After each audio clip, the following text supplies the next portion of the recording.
Yang keempat itu ada penyiangan. Penyiangan adalah kegiatan pemilahan terhadap koleksi bahan pustaka yang ada di perpustakaan. Kegiatan penyiangan dilakukan agar bahan pustaka yang tidak sesuai lagi diganti dengan perpustakaan yang baru.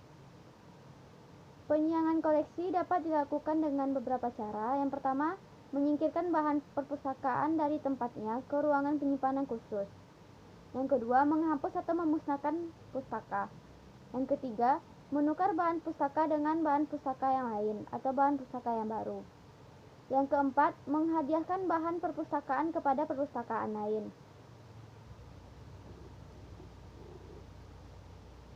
Yang terakhir itu ada stock of name. Stock of name merupakan kegiatan perhitungan kembali koleksi bahan pustaka yang memiliki perpustakaan. Yang kelima itu ada stock of name. Stock of name merupakan kegiatan perhitungan kembali koleksi bahan pustaka yang dimiliki perpustakaan. Kegiatan stock of name bertujuan untuk mengetahui dengan tepat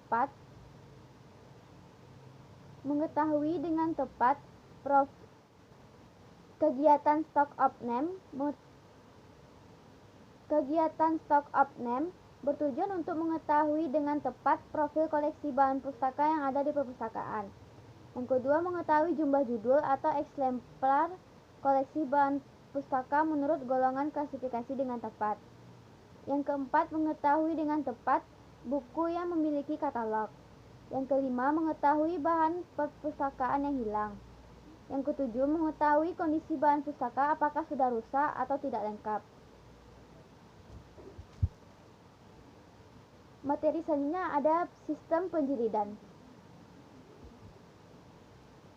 Penjilidan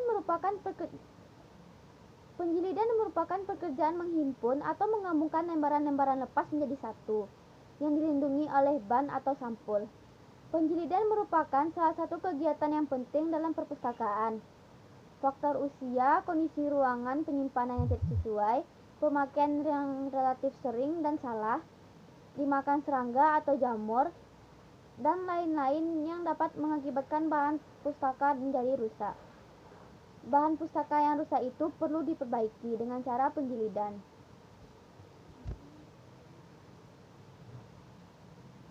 Tujuan penjilidan di perpustakaan adalah untuk melestarikan bahan perpustakaan agar tetap dalam keadaan utuh dan terhindar dari kerusakan fisik, guna menunjang fungsi perpustakaan dalam melaksanakan layanan perpustakaan.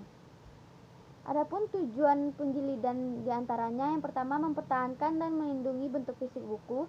Yang kedua, mempertahankan dan melindungi kandungan informasi yang ada di dalamnya.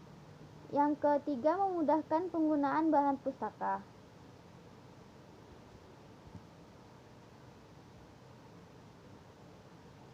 Dalam penjilidan ada dua langkah yang perlu dipersiapkan.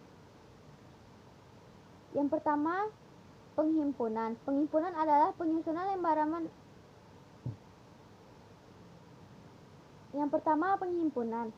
Penghimpunan adalah penyusunan lembaran-lembaran menurut urutan yang dikehendaki. Kemudian, membentuk kuras atau karton. Jika bahan pustaka berupa lembaran lepas, maka perhatikan panjang dan lebar bahan pustaka. Retakan pada bagian kiri sehingga kalau dijilid menjadi lebih mudah. Yang kedua, penggabungan. Penggabungan adalah menyatukan secara erat dan padu suatu lembaran menjadi katem. Kemudian, katren-katren itu digabungkan menjadi buku. Penggabungan ini dapat dilakukan dengan jahitan benang atau kawat. Lembaran-lembaran lepas yang cukup banyak digabungkan dengan cara penggelaman di punggung.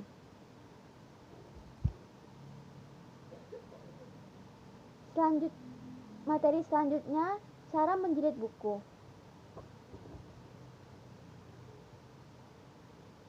Ada beberapa teknik dalam menjilid buku, diantaranya yang pertama itu teknik jahit. Proses teknik jahit ini sederhana.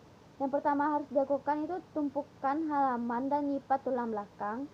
Pada lubang belakang menembus hingga 3 lubang dengan jarum jahitan. Lubang-lubang harus 1-2 inci Lubang-lubang harus setengah inci dari atas, setengah inci dari bawah, dan dekat dengan titik tengah. Untuk membuat menusuk kertas lebih mudah, Anda dapat menempatkan gabus di ujung jarum, sehingga tidak melukai tangan Anda. Jahit dari lubang tengah ke atas, lalu ke bawah dan ke tengah kembali, menggunakan benang 3 kali tinggi buku. Berikut ada beberapa teknik menjahit, yaitu ada spine, sticking, dan neatly variasi. Yang kedua, menjilid dengan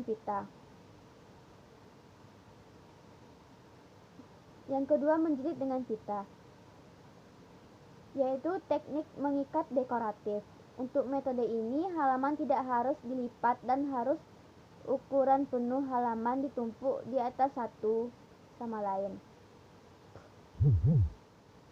Yaitu teknik mengikat dekoratif. Untuk metode ini, halaman tidak harus dilipat dan harus ukuran penuh halaman ditumpuk di atas satu sama lain. Pukulan lubang di sepanjang tulang belakang buku. Biasanya sisi kiri dari halaman ditumpukkan. Lubang-lubang harus sekitar setengah inci dari tepi dan 1/4 inci dari satu sama lain. Wiyafi pita melalui lubang-lubang. Pita perlu 2 kali tinggi buku untuk mengikat dengan aman.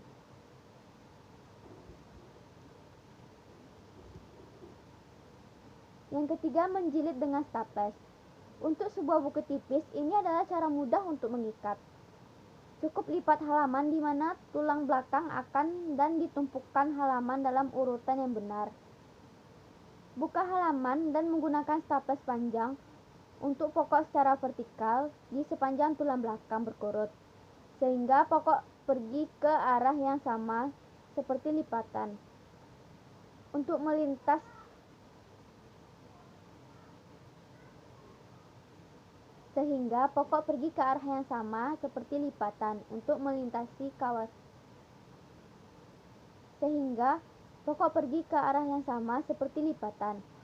melintasi lawan flip.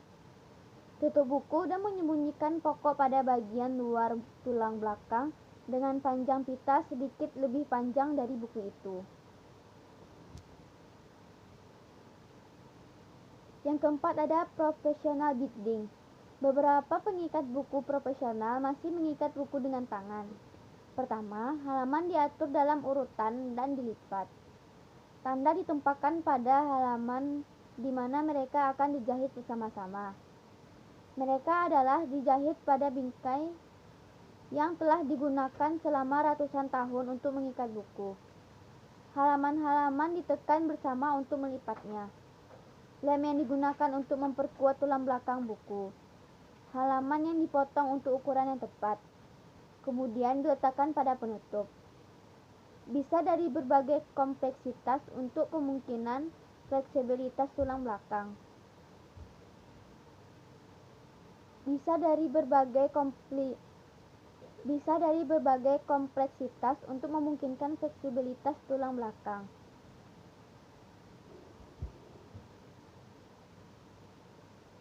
Materi selanjutnya mengenai pelestarian nilai informasi. Untuk pelestarian nilai informasi, bahan pustaka perlu dilakukan dengan alih bentuk dokumen ke bentuk mikro atau mikrofilm. Selain itu, dengan teknologi video sehingga lebih mudah untuk pelayanan, pengolahan, dan penemuan kembali informasi. Mikrofilm yaitu istilah untuk berbagai mikro yang dituangkan dalam film. Film yang digunakan itu ada berbagai ukuran. Misalnya ada yang 8 mm, 16 mm, 35, 70, dan yang lazim digunakan untuk membuat mikrofilm ialah yang berukuran 35 mm untuk menyimpan surat kabar. Salah satu tujuan paling utama dalam perekaman mikrofilm adalah untuk melestarikan dokumen angka, menjaganya dari kerugian dan kehancuran, karena kualitas fisik dokumen yang menurun. Keberadaan mikrofilm di perpustakaan ada dua. Yang pertama, mikrofilm sebagai suplemen, di mana penggunaan mencari bahan atau dokumen yang mereka perlukan melalui mikrofilm. Namun di perpustakaan tersebut juga terdapat bahan aslinya. Yang kedua, mikrofilm sebagai komplemen. Apabila di perpustakaan itu tidak ada bahan aslinya, jadi informasi tersebut hanya ada di mikrofilm saja. Alasan digunakannya, ada beberapa alasan penggunaan mikrofilm di perpustakaan. Yang pertama, melestarikan koleksi yang mempunyai nilai sejarah. Yang kedua, menyelamatkan koleksi yang sudah aus atau rusak. Yang ketiga, melengkapi koleksi yang tidak tersedia dalam bentuk cetak dan koleksi langka. Yang keempat, mempermudah dalam menggunakan bahan-bahan yang asalnya bertumpuk. Yang kelima, menghemat ruang dalam pengiriman. Yang keenam, mengurangi kerusakan. Dan yang ketujuh, mengganti interlibrary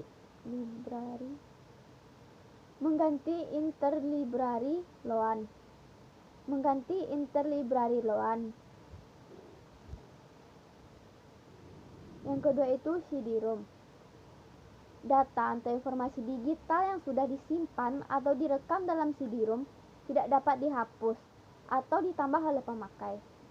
CD-ROM yang hanya dibaca menggunakan CD-ROM drive ke PC atau komputer jenis lain. Untuk menelusuri informasi di dalam CD-ROM, perlu suatu perangkat khusus yang berfungsi untuk memerintahkan komputer mengakses informasi dalam CD-ROM tersebut. Ada beberapa alasan mengapa CD-ROM ini sangat diminati. Yang pertama itu merupakan sarana penyimpanan berkapasitas tinggi. Yang kedua, beberapa jenis teknologi ini tidak mahal, tidak tahan lama,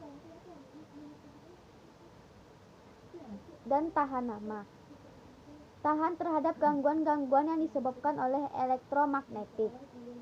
Lalu kebanyakan portable dan mudah dihubungkan dengan PC atau komputer.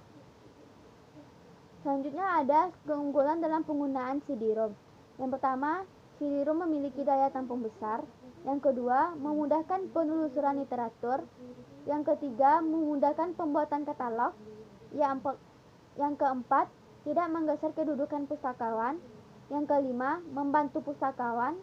Serta yang keenam, mempercepat penerbitan di Indonesia.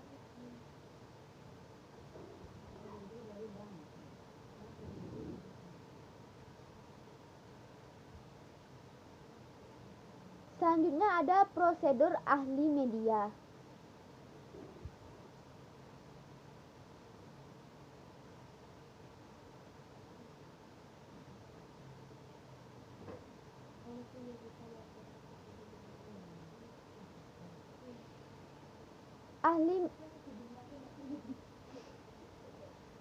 Ahli media merupakan proses pengelolaan dokumen dari bentuk fisik menjadi bentuk elektronik untuk kemudian dapat dikelola menggunakan teknologi informasi. Alih media dilakukan dalam rangka pemeliharaan terhadap arsip yang memiliki nilai guna penting. Informasi merupakan sebuah kunci dari aset dan nilai suatu instansi maupun masyarakat pribadi. Maka itu perlu adanya pengelolaan dengan baik dan benar untuk menjamin ketersediaan informasi. Manajemen arsip secara elektronik adalah salah satu cara untuk mendapatkan hal tersebut. Di sini ada beberapa keuntungan alih media. Yang pertama itu meningkatkan bisnis proses menjadi lebih cepat dalam akses dan proses temu kembali informasi arsip. Yang kedua, pemberian informasi yang lebih baik dan pengambilan keputusan yang lebih cepat terkait dengan akses arsip yang tepat dan cepat. Yang ketiga, layanan arsip yang lebih baik karena lokasi arsip dapat lebih cepat diketahui. Yang keempat, mengurangi waktu yang dibutuhkan petugas arsip dalam mencari informasi. Yang kelima, memudahkan dalam pertukaran informasi antar unit atau organisasi. dan memudahkan dalam penggunaan kembali informasi arsip oleh unit atau organisasi lainnya. Yang keenam, menekan biaya dan memberikan kemampuan untuk menyediakan informasi secara akurat, cepat, dan transparan sesuai permintaan pemegang kewenangan maupun kebutuhan suatu regulasi. Yang ketujuh, mempunyai persiapan akan bisnis dan resiko yang mungkin terjadi dan meningkatkan keberlangsungan bisnis. Yang kedelapan, penekanan biaya karena kekurangan pencipta, penyimpanan, tumbuh kembali, dan pengelolaan atas media kertas.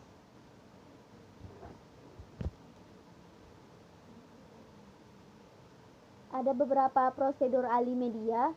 Yang pertama itu koleksi buku. Koleksi buku yang dilengkapi dengan artikel lengkap, terutama jenis proceeding, laporan, pedoman, tesis, atau rekomendasi yang diterbitkan oleh unit kerjanya.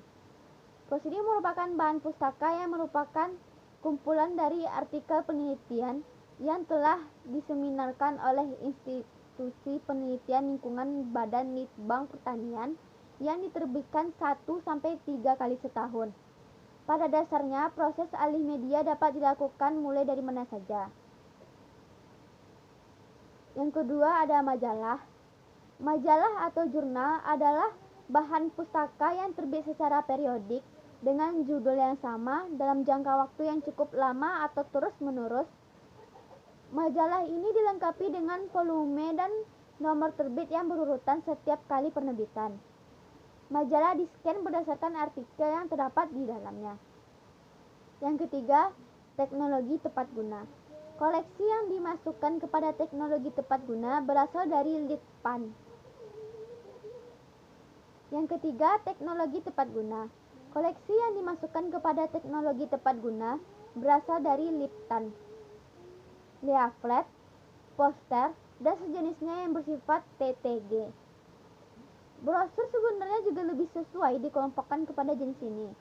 Apabila ditinjau dari isinya, scanning dilakukan berdasarkan judul artikel.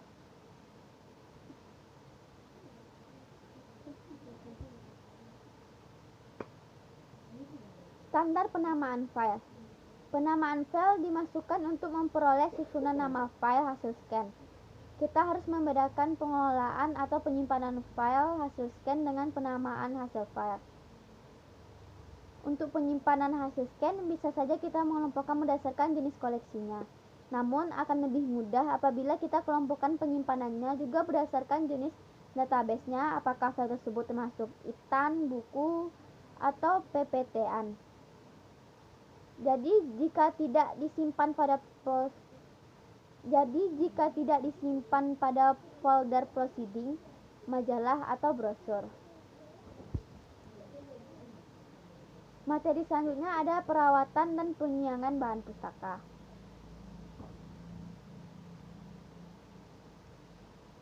Menurut Kamus Besar Bahasa Indonesia, perawatan berarti proses,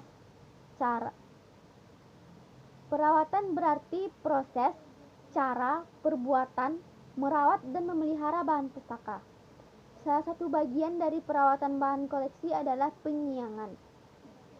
Penyiangan merupakan upaya dalam mengeluarkan koleksi dari susunan rak karena tidak diminati atau terlalu banyak eksemplarnya. Setelah ada edisi terbaru maupun koleksi itu tidak relevan lagi terhadap pemenuhan kebutuhan informasi bahan pustaka. Di sisi lain, penyiangan koleksi kegiatan pemindahan atau penarikan pengeluaran bahan pustaka yang dikurangi atau sudah tidak lagi dimanfaatkan oleh pengguna ke gudang atau tempat penyimpanan lainnya. Adapun tujuan dari penyiangan yaitu menyelamatkan nilai informasi suatu dokumen, menyelamatkan fisik dari suatu dokumen, mengatasi kendala ruangan yang kecil atau sempit agar memperoleh tambahan tempat, mempercepat proses temu kembali, agar koleksi bisa dimanfaatkan secara maksimal sebagai sentral informasi yang akurat. Lalu selanjutnya ada fungsi penyiangan bahan pustaka, yaitu ada menghemat waktu, menghemat tempat, membuat koleksi lebih menarik, meningkatkan reputasi bahan pustaka, mengetahui kebutuhan koleksi, mendapatkan masukan yang konstan pada kekuatan dan kelemahan koleksi.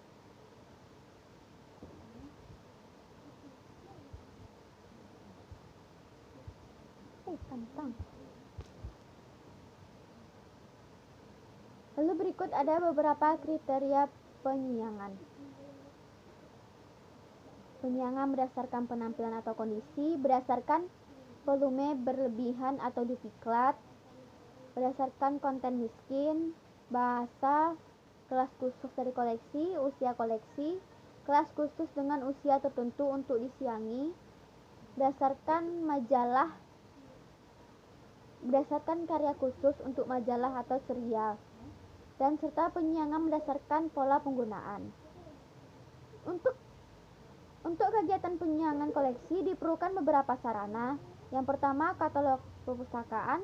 Yang kedua, kartu register dan daftar buku. Dan yang ketiga, sarana yang menunjang dalam pelaksanaan penyiangan koleksi. Ada beberapa prosedur dalam penyiangan bahan pustaka.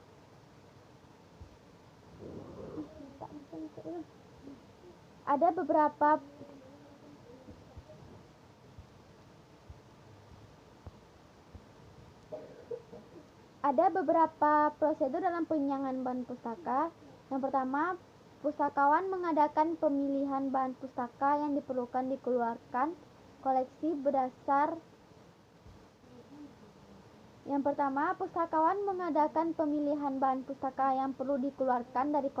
berdasarkan pedoman penyiangan. Yang kedua, pustakawan mendata calon bahan pustaka yang akan dilakukan penyiangan. Yang ketiga, apabila memungkinkan, sertakan data pemanfaatan buku. Yang keempat, pustakawan membuat daftar dari bahan pustaka yang mungkin sudah waktunya dikeluarkan dari koleksi. Yang kelima, buku yang dikeluarkan dari koleksi, kartu bukunya dikeluarkan dari katalog buku yang bersangkutan. Yang keenam, buku-buku tersebut dicap dikeluarkan dari koleksi bahan pustaka. Yang ketujuh, apabila bahan pustaka tersebut masih dipakai orang lain, dapat disisihkan untuk bahan pustaka penukaran atau hadiah. Yang kedelapan, apabila pustakawan ragu bahwa buku itu mungkin masih dicari, bisa disusun di gudang buku. Yang kesembilan, apabila dalam beberapa tahun itu tidak ada yang membutuhkan lagi, maka buku itu dapat dikeluarkan dari gudang perpustakaan. Lalu, bahan pustaka yang akan dikeluarkan dari perpustakaan dibuatkan berita acara dan beberapa prosedur administrasi lainnya. Yang terakhir, untuk bahan pustaka yang akan dimusnahkan, hendaknya memperhatikan perpustakaan yang berlaku berkaitan dengan penghapusan barang milik negara, terutama untuk perpustakaan yang bernaung di bawah pemerintahan.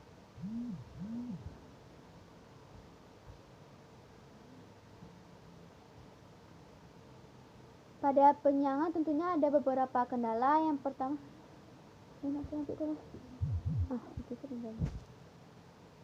pada penyiangan tentunya ada beberapa kendala. Yang pertama, adanya rasa bangga terhadap koleksi yang dimiliki, seperti adanya perasaan segan atau tidak rela membuang bahan pustaka. Yang kedua, masih terdapatnya anggapan bahwa kuantitas koleksi menentukan kualitas, terlepas dari status bahan pustaka dan rivalisasi dengan tujuan bahan pustaka. Masih terdapatnya anggapan bahan kuantitas koleksi menentukan kualitas, terlepas dari status bahan pustaka dari relevansinya dengan tujuan perpustakaan, jumlah koleksi yang dianggap sebagai kehebatan atau kelebihan dari perpustakaan. Yang ketiga, adanya anggapan bahwa penyiangan bertentangan dengan tujuan pengadaan atau konsep membangun koleksi. Dan yang keempat, masih ada prosedur yang rumit, terutama untuk koleksi perpustakaan, karena setiap pengeluaran harus melalui prosedur atau tahapan yang dapat memakan waktu lama dan terlihat sangat rumit. Lalu berikut ada beberapa contoh mengenai